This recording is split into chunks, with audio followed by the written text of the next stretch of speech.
Ahoy VC, welcome to the Personal Oasis. This is the Blind Island.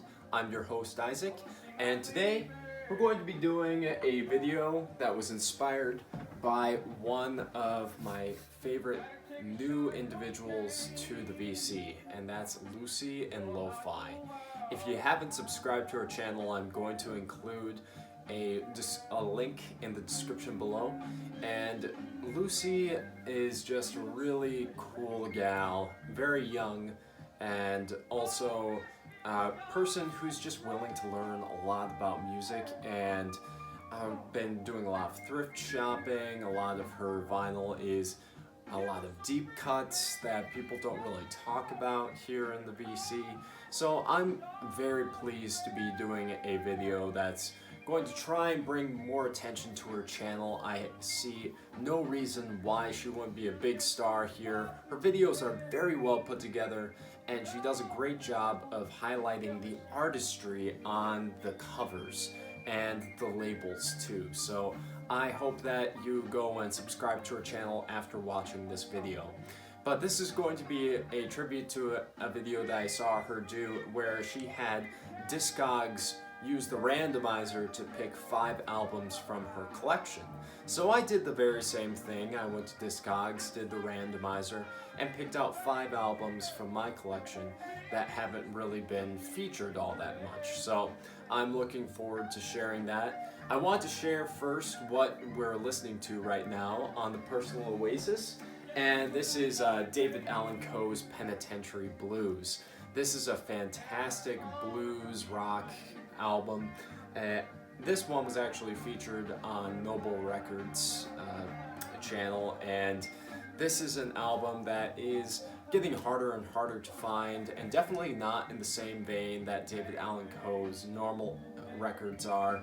It is far more blues rock driven than the country that would come later on, the outlaw country. So I'm very lucky to have this one in the collection, and this is a great record. I love the album artwork that's on here, and I think that this is a fantastic record to have in our collection. But now moving on to the albums that were chosen by me, chosen for me, I should say, by Discogs. So first and foremost, we have The Mothers of Invention, Freak Out. This is Frank Zappa's first record they ever released for the Verve label, and also a record that really introduced me to just really far out freak music. This is an album that has so many different collages of sounds, weird thought experiments, and not many of the songs on here could be really considered songs. They're more ideas and compositions. Though there is a song on here that really fits well with today's environment, which is Trouble Every Day. And it's sad that it is as relevant today as it was back in 1966. I can tell you for a fact there was no other record out at the time that sounded anything like this. Truly experimental and avant-garde, and I really enjoy the artwork that's on here.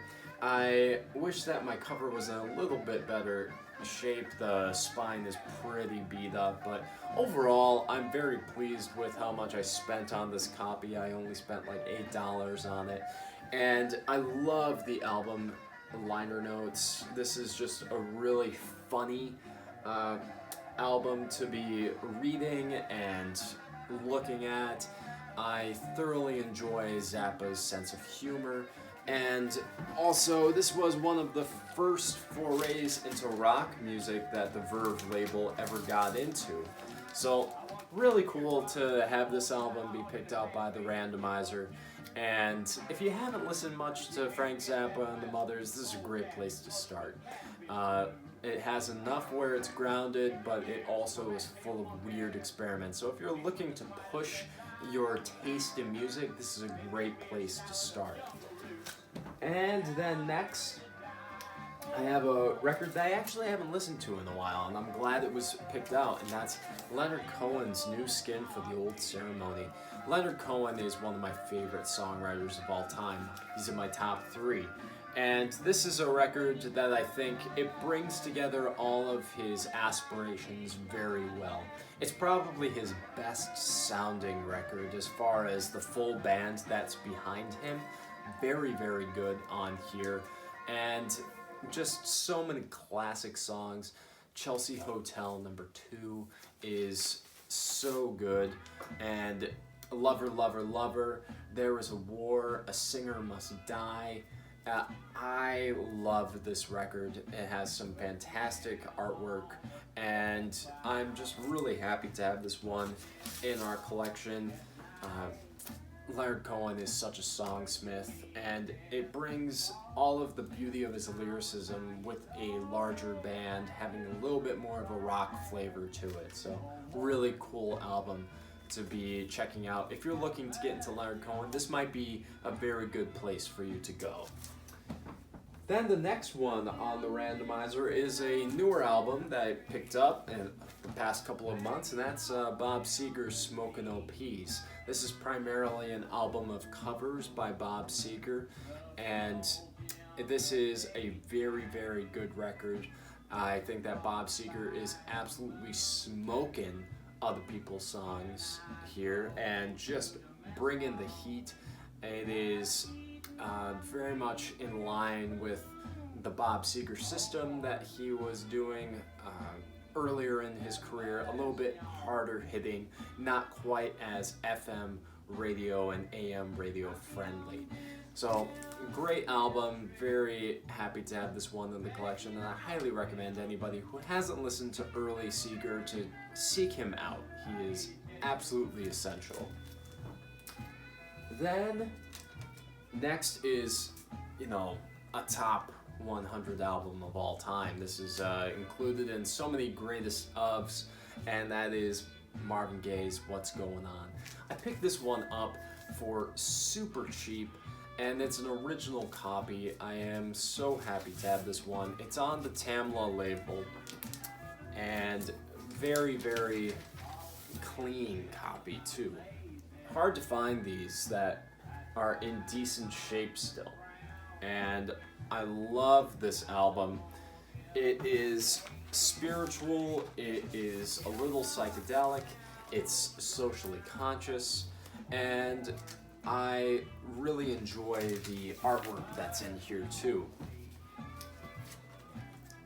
Very nice with the lyrics on the inside, and harder to find these gatefolds. They're usually reissues, and I'm just very happy to have this copy of a seminal soul album, and one that really changed the game for a lot of people coming out with soul in the future.